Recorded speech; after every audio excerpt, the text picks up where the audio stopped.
నమస్తే, welcome to SNT. ప్రస్తుతం మనతో పాటు బీఆర్ఎస్ పార్టీ రాష్ట్ర నాయకులు సుమిత్ర గారు ఉన్నారు. మాట్లాడదాం. మేడం, చెప్పండి, నిజంగా ఎన్నో రోజులుగా కాంగ్రెస్ పార్టీ అధికారంలోకి వచ్చినప్పటి నుంచి లక్షల కోట్ల స్కామ్ జరిగింది, మీకు ఇస్తా ఉన్న పథకాలు ఇవ్వలేకపోతున్నాం అని చెప్పి దొంగలా చూస్తున్నారు, పెట్టుబడుల కోసం ఢిల్లీకి వెళ్తే అని చెప్పేసి ఇష్టానికి మాట్లాడుతున్నారు. దీన్ని ఎట్లా చూస్తారు?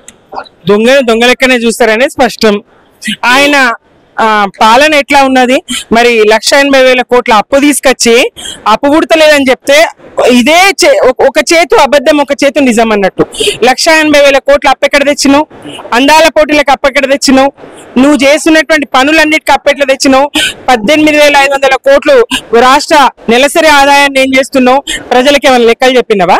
ఏ రకంగా చూసినా రేవంత్ రెడ్డిని అటు ఉద్యోగులు కానీ ఇటు ప్రజలు కానీ మరి తప్పుగానే భావిస్తారు, తప్పకుండా అబద్ధాలని అనుకుంటున్నారు. అంటే ఒక ముఖ్యమంత్రి హోదాలో ఉండే డబ్బులు లేవు, ఒక దొంగలా చూస్తున్నారు అంటే నిజంగా ఈ ప్రజల్లో ఏమి ఉద్దేశించలేవు. ప్రతి చోట ఇదే మాట, రాష్ట్రం దివాలా తీసింది, రాష్ట్రం దివాలా తీసింది.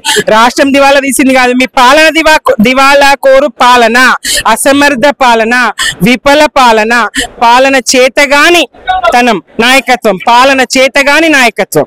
ఏ రకంగా గతంలో పసికూల తెలంగాణ, కొత్త రాష్ట్రం తెలంగాణ 400 కోట్ల నుంచి 1850 కోట్ల దాకా, మరి 18,500 కోట్ల దాకా, 18,500 కోట్ల దాకా ఎట్లా తీసుకొచ్చిండ్రు రాష్ట్రాన్ని కేసీఆర్ గారు?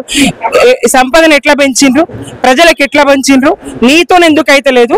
అవుతున్నది. మీరు మీ ఖజానా నింపుకుంటున్నారు, ఖాళీ కుండలు అన్నారు కదా, మీ లంక బిందెలు మీరు నింపుకుంటున్నారు, మీరు ఢిల్లీకి మూటలు మోస్తున్నారు.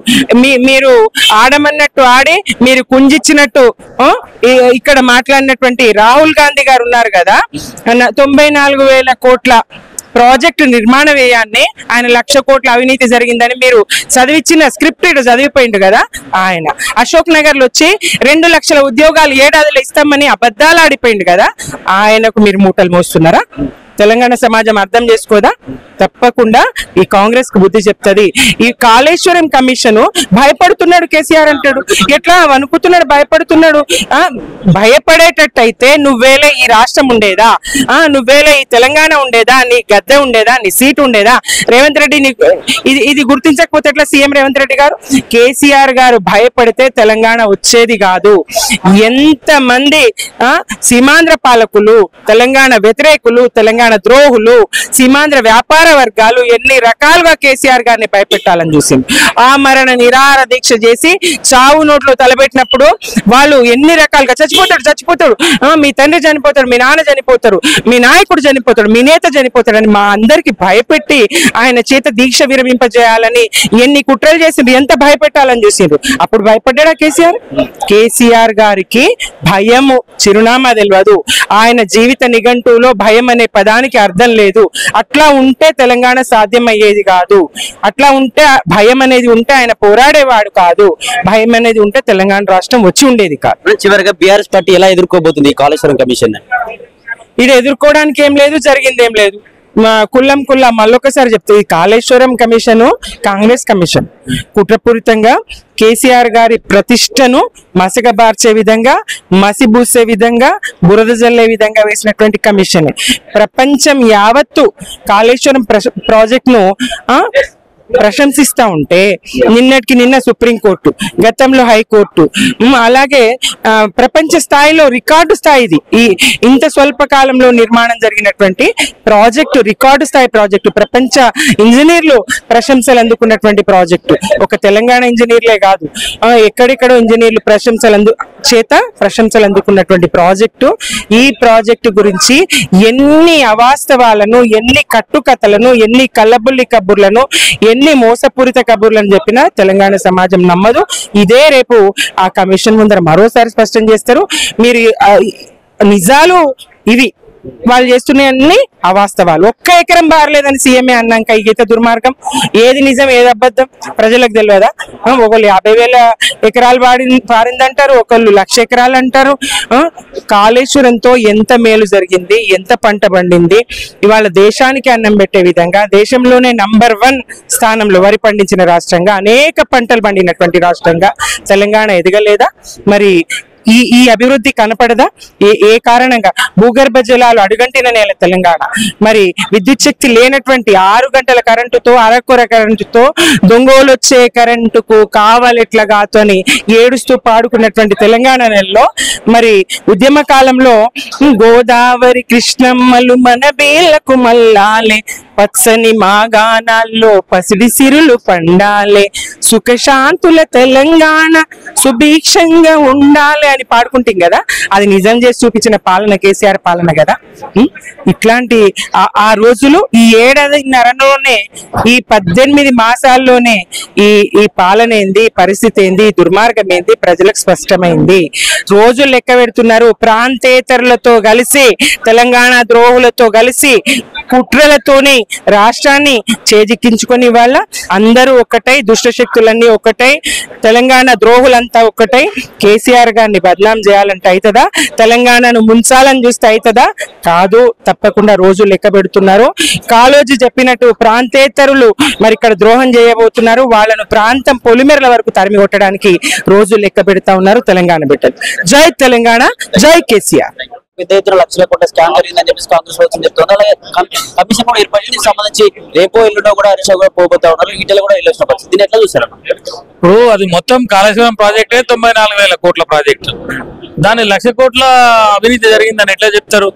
కాబట్టి ఇది కాంగ్రెస్ పార్టీ ఏంటంటే కేవలం రాజకీయ దురుద్దేశంతో బీఆర్ఎస్ పార్టీ గతంలో చేసిన పనుల మీద కానీ, లేకపోతే కేసీఆర్ గారు చేసిన ఈ సంక్షేమం మీద, అభివృద్ధి మీద ఒక బురద చల్లాలని చెప్పే కుట్రలో భాగంగానే వాళ్ళు ఇవన్నీ చేస్తా ఉన్నారు.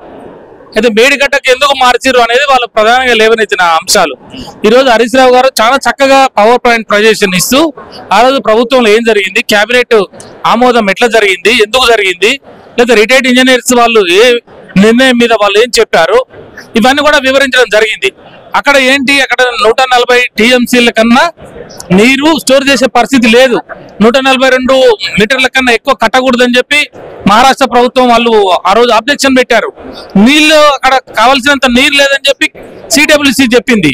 అదేవిధంగా మనకి ఇక్కడ నీరు కూడా మనకి కావాల్సినంత లేకపోవడం ద్వారా భవిష్యత్తులో విస్తృత ప్రయోజనాల దృష్టిలో ఈ మేడిగడ్డకు పోవడం జరిగింది. అది అంతేగాని ఇది సొంతంగా ఏదో సొంత కవిత్వమో, లేదా కేసీఆర్ గారు చేసిందో, లేదా పార్టీ చేసిందో కాదు. ఆ రోజు వ్యాప్కో ఏదైతే ఉన్నదో, ఆ రోజు కేంద్ర ప్రభుత్వం వాళ్ళు చెప్పింది ఏదైతే ఉన్నదో ఆ రిపోర్టు ప్రకారము అక్కడికి వ్యాప్కో వాళ్ళు చెప్పింది మేడిగడ్డ దగ్గరనైతే నీళ్లు నిల్వ ఉన్నాయి, మనకు కావాల్సినంత వాటర్ ఉందని చెప్పారు. కాబట్టి మనం అక్కడికి మేడిగడ్డకు మార్చుకున్నాం. మేడిగడ్డ తర్వాత సుందిల్లా అన్నారం, దీని ద్వారా మనకి మిటిమానేరుకి నీళ్ళు వచ్చి అక్కడి నుంచి గ్రావిటీ ద్వారా ఇదంతా కూడా జరుగుతుంది. ఇవాళ నువ్వు ఇక్కడ దాకా రేపు హైదరాబాద్ లో నువ్వు మూసిలో నీళ్ళు వేస్తా అని చెప్పే సబ్జెక్ట్ కూడా కాళేశ్వరం ద్వారానే. ఒకవేళ కాళేశ్వరం ప్రాజెక్ట్ అయితే ఇవన్నీ ఎట్లా వస్తాయి అంటే, Kaleshwaram project is LI, Kaleshwaram project ఏం కాలేదు. కాబట్టి ఏంటంటే వీళ్ళు కుట్ర చేస్తా ఉండరు. కేసీఆర్ నో లేదా బీఆర్ఎస్ ప్రభుత్వాన్ని బదనాం చేయాలనే కుట్రలో భాగంగానే. కానీ కేసీఆర్ గారు రేపు బ్రహ్మాండంగా కమిషన్ ముందు, ఘోష్ కమిషన్ ముందు చెప్తే ఘోష్ గారు కూడా పరిచయం అయ్యే పరిస్థితులు ఉంటాయి. ఇక ఘోష్ ఒక్కడే కాదు, ఇవాళ సుప్రీంకోర్టు జడ్జీలు చెప్పారు, హైకోర్టు జడ్జీలు చెప్పారు, కేంద్ర వాటర్ సిడబ్ల్యూసి వాళ్ళు చెప్పినారు, ఎక్స్పర్ట్స్ ఆయన మన వాటర్ మ్యాన్ ఆఫ్ ఇండియా అతను చెప్పాడు. ఇవేదో మనం చెప్పిన కాకమ్మ కబుర్లు కావు ఇవి. కాబట్టి ప్రతి ఒక్క దానికి మాకు సైంటిఫిక్ మెథడ్ ఉన్నది. ఇక్కడ పర్మిషన్స్ ఉన్నాయి, అనేక రకాలైన పర్మిషన్స్ కేంద్ర ప్రభుత్వం దాంట్లో ఇవ్వడం జరిగింది. బట్ అన్ని బేసిక్గానే చేయడం జరిగింది. కానీ ఇక్కడ ఏం కూడా వయలేషన్స్ లేవు, ఇర్రెగ్యులారిటీస్ లేవు. వింటున్నావా? అసలు కమిషన్ వచ్చింది ఇర్రెగ్యులారిటీస్ అన్న అంటాడు. ఇర్రెగ్యులారిటీస్ ఏం లేదు ఇక్కడ, అన్ని కూడా పద్ధతి ప్రకారమే జరిగింది. కేంద్ర ప్రభుత్వ సంస్థలు ఏవైతే పర్మిషన్స్ ఇవ్వాల్సి ఉన్నాయో అవన్నీ కూడా చేసిన తర్వాత మనకు వచ్చింది, దాని ప్రకారమే నిర్మించడం. ఇక అందులో ఏం ఇర్రెగ్యులారిటీస్ లేదు. ఈటెల గారు చెప్తున్న విధానం అంటే ఫైనాన్స్ మినిస్టర్ గా ఉన్న ఫైనాన్స్ మినిస్టర్ కి దీనికి సంబంధం ఏం లేదు, ఇరిగేషన్ డిపార్ట్మెంట్ కి సంబంధం అని చెప్పి హరీష్ రావు పైన తోసేసే ప్రయత్నం చేసిండు. దీని ఎట్లా చూస్తారు? ఈటెల గారు ఏం చెప్పారు, చాలా స్పష్టంగా చెప్పిండు. అక్కడి నుంచి ఇక్కడికి ఎందుకు మార్చాల్సి వచ్చిందో చెప్పినాడు. అక్కడ వాటర్ స్టోరేజ్ లేదని చెప్పి, లేకపోతే మిగతా 2-3 విషయాల మీద ఆయన క్లారిటీ ఇచ్చాడు. ఆయన కరెక్టే ఉన్నాడు. ఫైనాన్స్ కి సంబంధించింది ఆయనకేం సంబంధం లేదు కాబట్టి ఆయన చెప్పలేదు ఆడ. లేకపోతే ఇంకా ఇందులో ఇర్రెగ్యులారిటీస్ జరిగినాయని చెప్పలేదు, అందులో అవినీతి జరిగిందని చెప్పలేదు, ఆయన ఏం చెప్పలేదు. ఆయన ఏం ప్రశ్నలు అడిగినా దానికి సమాధానం చెప్పిండు రాజేందర్ గారు. రేపు కేసీఆర్ గారిని ఏమడిగితే వారు కూడా సమాధానాలు చెప్తారు. ఒక ముఖ్యమంత్రి ఆ రోజు ఏం జరిగిందని చెప్తాడు. హరీష్ రావు గారు ఉన్నారు, హరీష్ రావు గారు కూడా చెప్తాడు. అది తేల్చాల్సింది వాళ్ళు. మిస్అప్రాప్రియేషనా లేకపోతే ఇర్రెగ్యులారిటీసా ల్యాక్యూనానా ఏమో అంటున్నాడు. అవి అటన్నిటి మీద తేల్చి రిపోర్ట్ ఇచ్చినప్పుడు కదా లెక్క అది.